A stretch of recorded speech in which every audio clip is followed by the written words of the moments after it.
Hey, Dave here. It's been a while, but yeah, I've just been enjoying my summer. Also go by the name Culture Fan, but yeah, just been enjoying my summer or the best that I can, and it's been pretty mild summer here in Texas. Although about a week or so ago, it got dog days of summer, so it's really hot. But anyway, I thought I'd come on here and show some movies. I've been watching some videos on YouTube, one from Blue Roy Movies and another from Sammy G, both over in Britain. And there was a tag started by Ollie, and I haven't seen his video yet, but if I can find it, I'll put a link below. I know I can find the other two guys, but they've showed some movies that Ollie started as a tag called Movies That Shaped My Childhood. And so I thought I'd follow suit because I am interested in movies. I first started doing videos on YouTube along with many others uh, talking about, music. And I still love music. But it was always my intent to, also maybe talk about other media or whatever, or just talk about anything in general. But yeah, I like movies a lot, love movies. So I thought I'd join their thread about these movies that influenced my childhood or influenced me as a child growing up. And I'm older in age than a lot of the people that are commenting on this YouTube thread. I was raised in the 50s. And so, back then, it was sort of similar to what Blue Roy was talking about in England. Is like in the 50s here in the States, we only had three channels. And my parents, we kind of grew up in sort of a rural area, and we had this old Magnavox tube TV, and with those three channels, there wasn't a lot of stuff for kids back then. But and if you did see a movie, you'd either see it on TV and maybe you'd come back around a year or two later, or you'd have to go to the cinema to see things. So yeah, that's where my part of my influence comes from. I know Blue Roy showed this movie here, which is The Wizard of Oz. And he said in England this would come on around Christmas time there, but it seemed like I always remembered this around Easter here in the States. And of course, on our black and white TV, whenever it would come on, I always used to love this thing and would watch it whenever I, could catch it. But yeah, Wizard of Oz was always a real treat. And, it's still, I find it still interesting today by Frank Baum, I believe is who wrote these books. Yeah, I believe so. Frank Baum. I can't see his name on here right now. But anyway, there were several books written about The Wizard of Oz. This is like the first one, but he wrote like, I don't know, 6 or 7 of them. King Kong. I remember my dad, us watching this as kids one night. Of course, this is the original with Fay Wray, and was directed by Marion Cooper and Ernest Schoedsack. I think is how he says his name, or how his name is said. But Marion Cooper did the stop motion animation for the King Kong, and probably for all the dinosaurs too. They all moved around.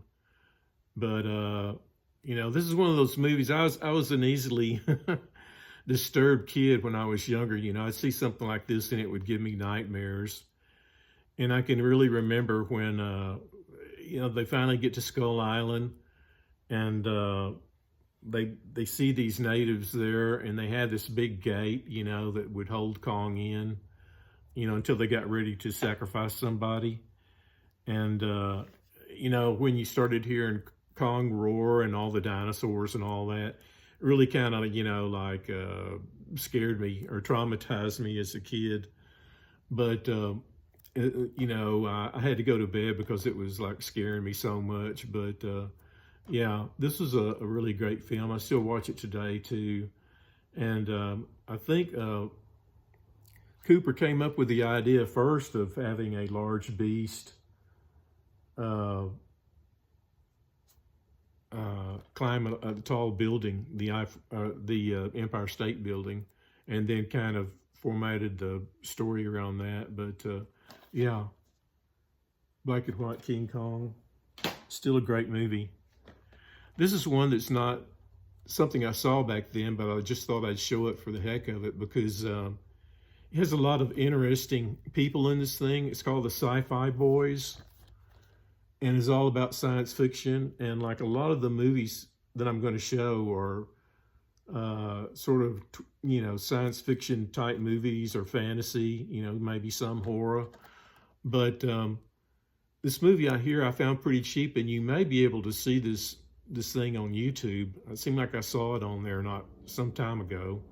I don't know if it's still up, but it features Peter Jackson, Ray Harryhausen, Ray Bradbury, Forrest J. Ackerman, Roger Corman, and just like a lot of different people that are in the movie business. Bob Burns, but yeah, real interesting thing if you're into science fiction.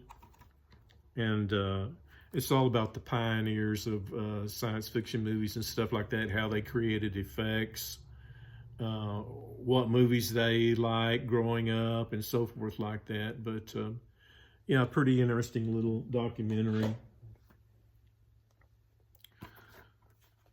Of course, growing up, black and white TV and everything, Dad would watch these Tarzan films.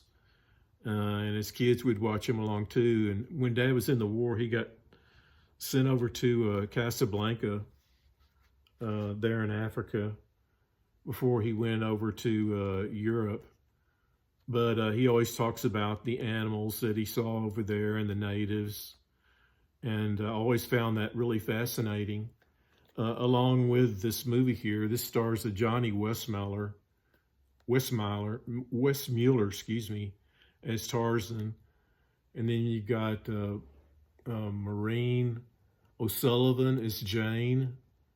And then they eventually added Boy, who was Johnny Sheffield. Now, these kind of depart from the Edgar Rice Burroughs books in a large way, but I mean, the adventure stuff is still there. In the Edgar Rice Burroughs books, Tarzan wasn't a kind of a native or anything, and none of these movies show the early parts of Tarzan and his mother and father coming over or being shipwrecked, I believe is what it was.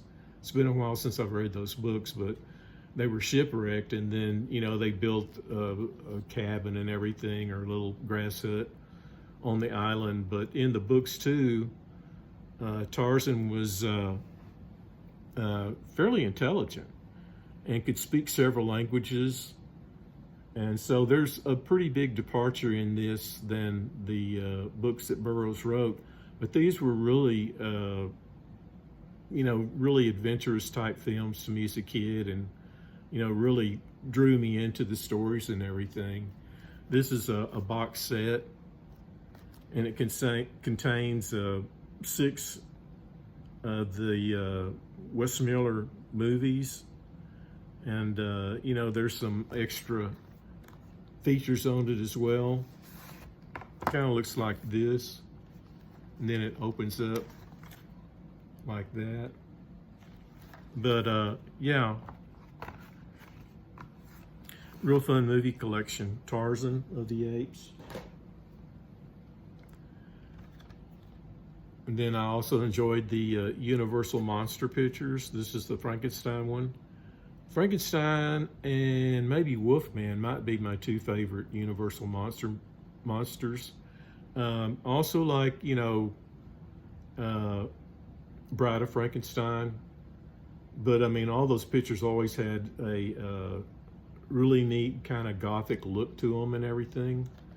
Of course, Boris Karloff, plays Frankenstein, but yeah. Oddly enough, these really didn't scare me as much as say some of these other movies I'm about to show, but I always enjoyed them just for the fantasy that they were. Now this one here did freak me out as a kid. Like I said, I was easily traumatized. And this is Invaders from Mars. And here in the States, they have a weekly horror show, I guess you'd say, or horror sci-fi that's on MeTV. And they have a horror host. It's out of Chicago by the horror host. His name is Sven Gulli.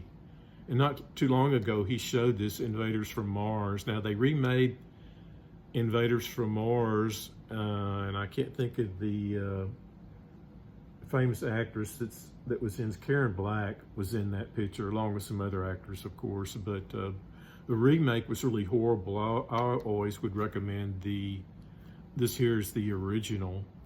This came out in, I think, '53. And I saw it on TV, and it was a really interesting movie because it was about this little boy here, which is one of the reasons I could identify with it probably so well. But he and his dad were amateur backyard astronomers, and one night he's looking out at his telescope, and he sees a flying saucer or a ship land in back of his yard there. It goes down into this sand pit, and each of the people that walk out that way, he kind of notices that each of the people that walk out that way come back, they have like a little electrode or some kind of tracking device implanted into the back of their neck. And eventually two policemen come up there, and they go out there to investigate, and then the Martians, infiltrate them as well and put, this tracking device, electrode thing in the back of their neck. And of course, he's the only one that notices that. Their personalities kind of change a little bit too. But eventually, the town's people catch on to it, and they go to this sand pit, and they can kind of go down there, and it's like a cave. And of course, this is the master, I guess, Martian of everything. But yeah, really neat little sci-fi film that really kind of scared me as a young kid. Of course, I saw the Godzilla films too. This is the Americanized version of the Godzilla films. I know now they have the DVDs that are all in the Japanese language, but I always preferred this one because this is the one I saw when I was younger on TV. And this came out in '54, or the Japanese version came out in '54, and then it was bought by an American and changed to have the English dubbed in, and had some things taken out, put back in. They put in Raymond Burr, as I think he was like a journalist. And so the Americanized version came out in '56. And anyway, this is one of the, Godzilla supposedly, what I looked up on the web, is one of the longest running movie franchises. And yeah, I can kind of believe it. But yeah, the Japanese were real good at creating these miniaturized cities that the monster would walk through and destroy. I've always thought that was fascinating, the way they could make their special effects. And of course, Godzilla was just a guy in a giant rubber suit and everything, but they all meshed it together really well. So yeah, Godzilla, King of the Monsters, that's what the inside looks like.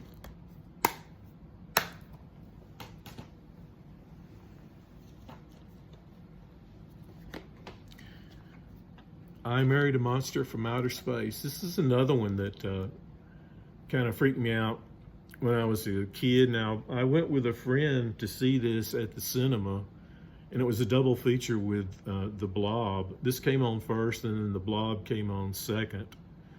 The Blob with Steve McQueen. And this is just kind of a B picture, but it's kind of like gotten a, I want to say reputation, but it's respected more so now, I think, over time than just, as being, I guess, some influential invasion picture of outer space people. But again, it's kind of like that other one, or like the Invaders from Mars picture, in that it takes place in kind of a rural community, and this woman here has just gotten married.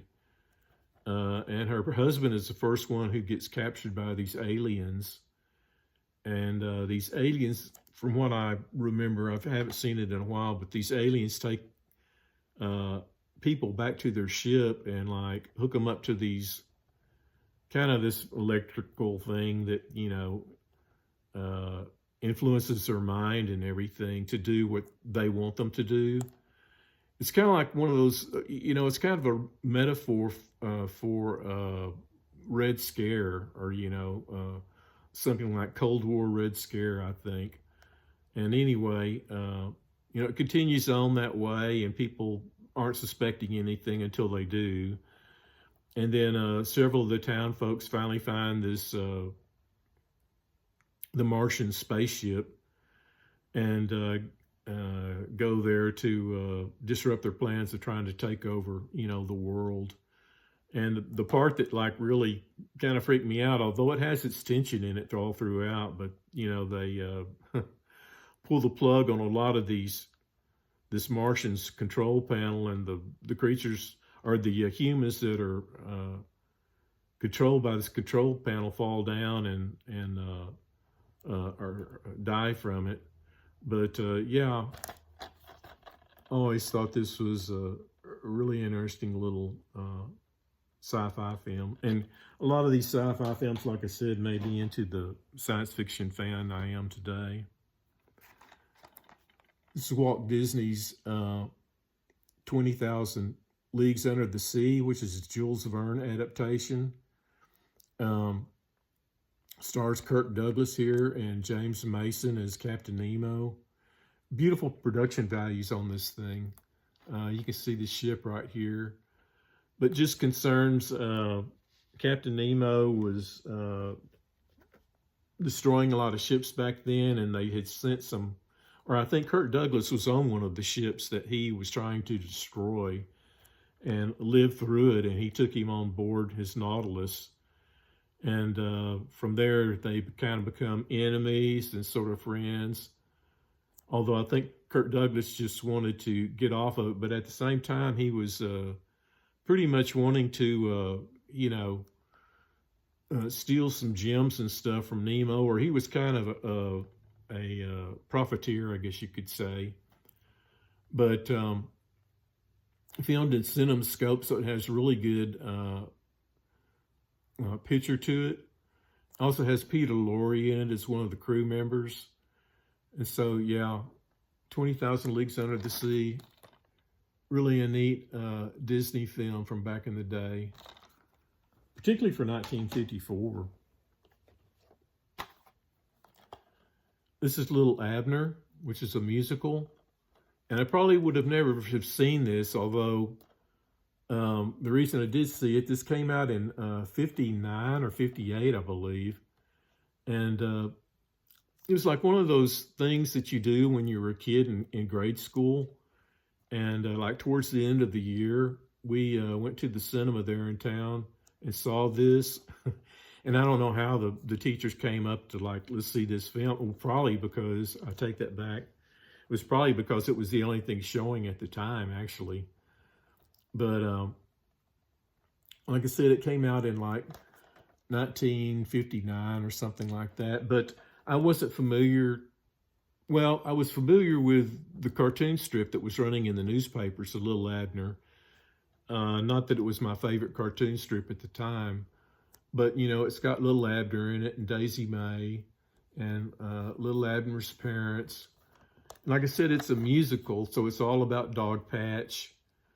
And they're getting ready to celebrate the Sadie Hawkins Day race, which Sadie Hawkins Day race, like they have the women catch the men, or it's a race to catch a man, and whoever the female is that catches the man, they are supposed to get married, you know, to that person. So yeah, it concerns that. It's also got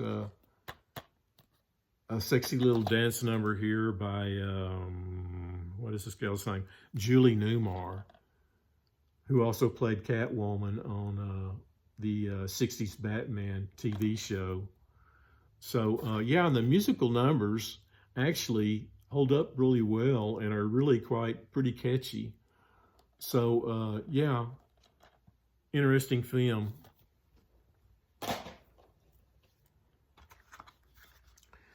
This is Journey to the Center of the Earth. This came out in '59. Again, this is another Jules Verne. And I guess Jules Verne, they made a lot of his adaptations back in the day. But this is stars Pat Boone and again James Mason. It has a score by Bernard Herrmann. And what's odd about the score that he did, he used several organs on the film, I think 5 or 6 of them. And as they go over to Iceland, or is it Iceland? I think it's Iceland or one of those places. And they're going down into a volcano that the professor has found that he thinks takes them down into the center of the earth. I believe it's in Iceland. Anyway, Pat Boone plays his nephew, and you know, James Mason plays the professor. And as they descend down in this volcano, the supposedly the organs music gets lower and lower and lower. So yeah, pretty good movie. Starring Pat Boone, was kind of a hot teenage idol back in the day. But I love all the special effects on this as well. And parts of it, from what I had read, were filmed in Carlsbad Caverns there in New Mexico. And so, yeah, it's kind of a neat area if you ever are in New Mexico to go through those caverns over there. I know I did as a youngster. But yeah, I always appreciated the way everything looked down in the caves, and you know, of course, the dinosaurs and whatnot in there. Of course, they're also followed by some bad guys that want to you know, take advantage of the situation. But yeah, Journey to the Center of the Earth. A lot of these movies too, like this one, and some of the others have been remade, but here's one that's also been remade. I always prefer the originals. This is The Parent Trap. This is, again, was a Walt Disney picture. Starred Hayley Mills here as 2 twins. And of course, they remade this with Lohan. I forget her first name. But it stars Brian Keith and, oh golly, Maureen O'Hara. Yeah, I believe that's her name, Maureen O'Hara. And Hayley Mills, she's playing 2 parts here, and supposedly they are, you know, one's living in California and the other one's living on the East Coast. And they meet up in a camp. And of course, when they first meet each other, they hate each other kind of. And they kind of get put into you know, sort of a place that they are segmented off from the rest of the group, a solitary confinement type thing. And while they're in solitary confinement, they begin to, you know, talk and befriend each other. And they find out, you know, the circumstance behind their families and everything. And so one of them goes to live with the opposite parent, and the other one goes to live with the other one, and just to find out how they are, and maybe at the same time bring the father and wife back together again. But there's some really catchy songs on here. I actually have the 45 from this, which is called Let's Get Together. And yeah, of course, Hayley Mills was a young British actress, and from here, this might have been the movie that catapulted her into stardom. And her father, too, John Mills, was a pretty famous director in England as well. So, yeah, I think this came out in 61. This is The Ladies' Man with Jerry Lewis. This came out around that same time, about 61. But this is, I used to love Jerry Lewis as a kid and as a young teen.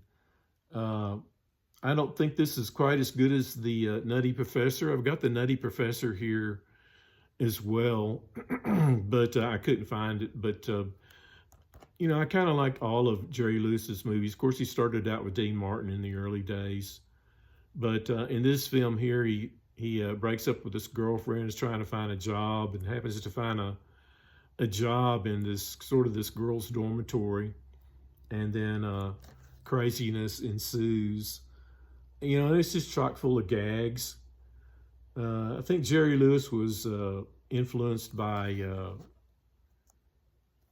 Buster Keaton and Charlie Chaplin, a lot of his humor. And so, there's a lot of gags like that, sight gags, things where he falls down and just kind of like craziness. But Jerry Lewis is one of those films that sometimes if I'm feeling down, I can put one on and, kind of cheer me up a little bit.